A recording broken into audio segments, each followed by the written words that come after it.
I had to learn how to play football. Right, someone had to teach me how to catch, how to run routes. My entire career, someone had to teach me how to do something. Creativity, no one ever had to teach me. I just did it. Right, so my job now is to actually let my creativity out in the world instead of keeping it all in. I want to share it with the world. It's my chocolate.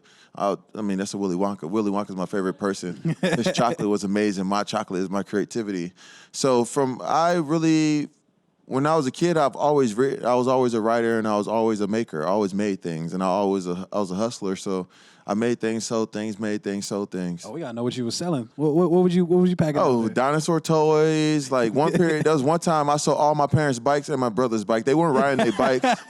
Well, they weren't riding their bikes. How much you make off that day? I made about $60, $20 a bike. I mean, it probably was worth more looking back at it. But when I went to the garage, all the bikes had cobwebs on it and everything. I used to see old dirty bikes. I saw dollar signs. So I took the bikes out, sold it, then I'll go buy candy. And then I'll go buy candy, I'll sell the candy at the school. And that's just kind of like what I did. Like, I never really had a boss until I got in the NFL. So you operated on yourself? I always worked for myself. My dad worked at Enron. So after I saw the Enron collapse, I was like, man, fuck that shit.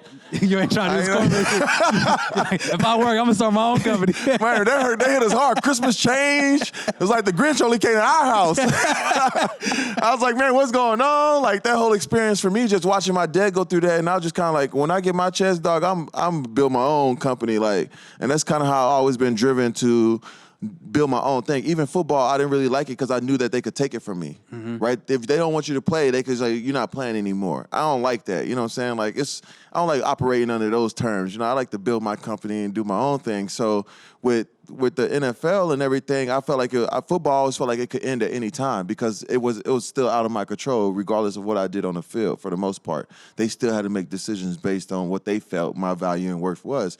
And I also understood that athleticism as a resource is only valuable as on the turf or on the court. Like when you're off the court, like to do this, no one cares how high you jump.